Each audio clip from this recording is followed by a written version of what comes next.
Good afternoon. Welcome to Vet Sentry 7. Today I'm going to give you a quick demonstration on how to fill out an electronic certificate of veterinary inspection, often referred to as a health certificate. I'm going to log on using my credentials. And once logged on, I'm going to come to the main site where you'll fill out CVIs. You notice at the top, in red is highlighted a statement that says I have incomplete CVIs. These are CVIs that have not been sent to the states. They're incomplete, and they're in my hold queue at the bottom. And you can see here's all my CVIs I've created, and at the very bottom there's two red ones here that are incomplete. The first step you'll do to complete a CVI is click this button right here, enter a CVI manually. Let's go and do that right now. You'll notice the CVI opens up in my browser using Adobe Acrobat Reader. Now I'm using Mozilla Firefox. I find that to be one of the best browsers on the market today. And in that I go to Tools, Options. This is very important. I go down to PDF, Portable Document File, and I tell the Firefox program use Adobe Acrobat in Firefox. Otherwise, it uses its default PDF viewer that doesn't have near the power that Adobe does. Once I've made that setting, then as I open up CVIs, it'll open up within my browser here. Now we'll start here by clicking in this first box, Paper CVI Number. This is if I want to cross-reference a CVI that I've completed in paper. I'm going to put in the inspection date here, and then I'm going to go over and put in the issue date. Now I'm going to hit 2 on my keypad to get me to the 20s, and then arrow down to get to today's date, which is the 26th. And I'm just tabbing over from box to box. Now if you had an entry permit number, you put that in there, the brand number, brand date, so on and so forth. Now I'm over here on the left side under origin of shipment. Here I'm going to put in the origin name, John Smith, and the phone number. You see I put it in and it segments it for it. I can put in the address, and I can put in the premise number if I have it. I want to show you real quick a couple things. One is if I try to submit the CVI by clicking continue, highlighted fields must be filled box shows up. The date down here has to be filled in. The inspection date, the issue date, the origin, name, street, physical address, city and zip have to be filled in, as well as these destination address and names have to be filled in.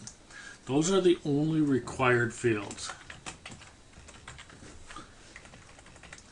Now you'll notice the state says test in here. When you log in, it'll be defaulted to the state of your origin, and we know that by your login credentials. Now I'll go to the destination and put in where this is going. Put in a name there. And we'll put in an address. If you have a premise ID, you can put that in. If you don't, that's fine. Now here we're going to put in the state where these animals are going to. We're going to say these are going to South Dakota. And we'll populate that with the abbreviation there. Now I'm over in the transporter of the animals. Sometimes we see a lot of them that just say same. You could put that, or you could put the trucking company if you have it, their phone number, their address.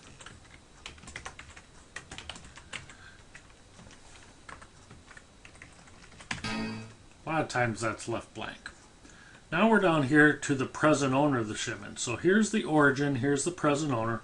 Most of the time it's the same. And you can just click the same as above, it'll populate it. Same with the destination of the shipment and the new owner of the shipment. Again, you can just click that button and it'll be the same. It'll just copy it down. If it is different, you can certainly make that adjustment there and make the change. Here we have the longitude and latitude.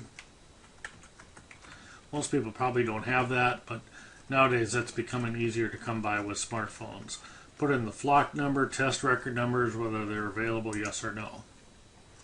Down here in the middle, we can put in whether they're beef cattle, dairy cattle, swine, sheep, other for dogs and cats, poultry over here.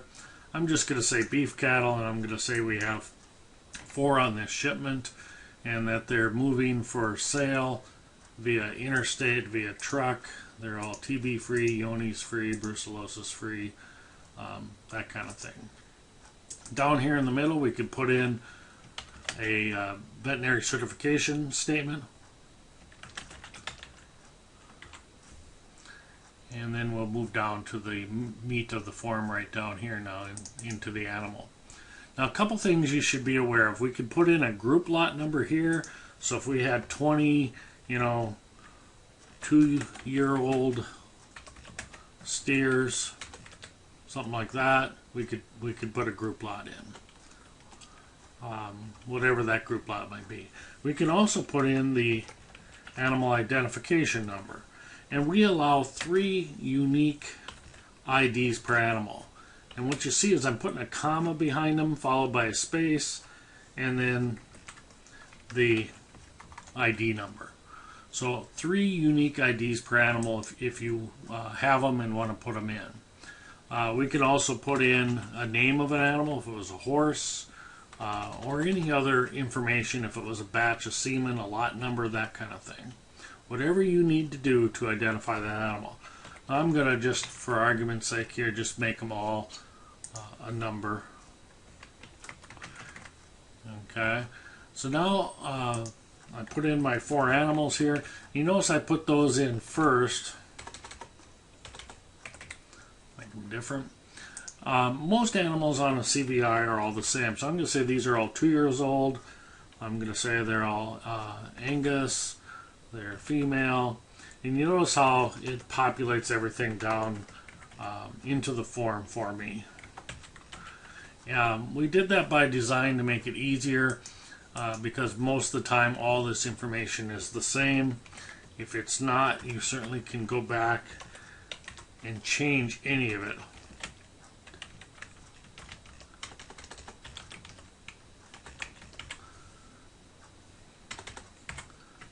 Okay.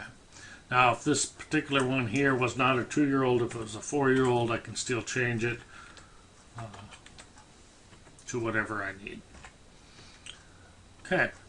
Now we have that filled in. If we fill in all 8 lines and click continue, it's going to ask us if we want a page 2, and we can have as many pages of a CVI as you need. Now in this case I'm just doing 4, so I'm just going to go over here to this last column and tab, hit October for the date.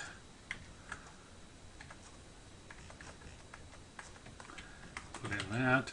Now I'm down to the signature date, and you notice down here this has all been populated based on my username and password with my veterinary information. I'll have my USDA accreditation number, my address, my email address, my phone number, all of my particulars here.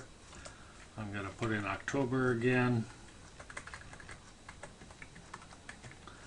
and there we go. Now the form is pretty much complete.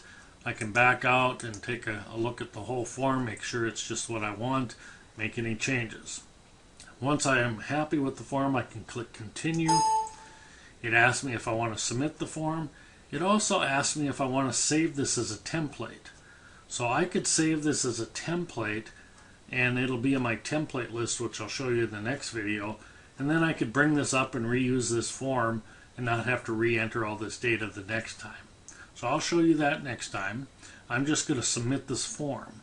When I do, it's automatically going to populate the database with all this data, and it's going to automatically send this completed form to the origin state, to the destination state, in this case South Dakota, and then it's also going to send one to me, the veterinarian, and that will complete the process. So I'm going to click yes.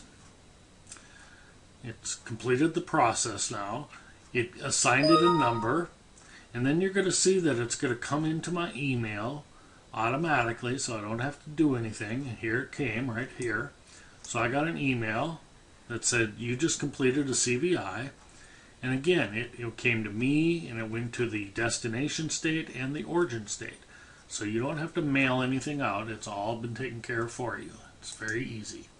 It shows it to me here that your new certificate was just generated. Yours will have your 2-digit state number, followed by your 6-digit USDA accreditation number, followed by a 6-digit CVI number, followed by -0. And -0 tells you it's the first version of that CVI, because we allow you to revise a completed CVI, and if you revise it, that'll just increment to -1, -2, and so forth. So that's a real quick demonstration on how to fill out an electronic CVI. And the next demonstration will show you how to do a CVI from template. If you have any questions, please feel free to contact us and we'll be happy to help you. Thank you.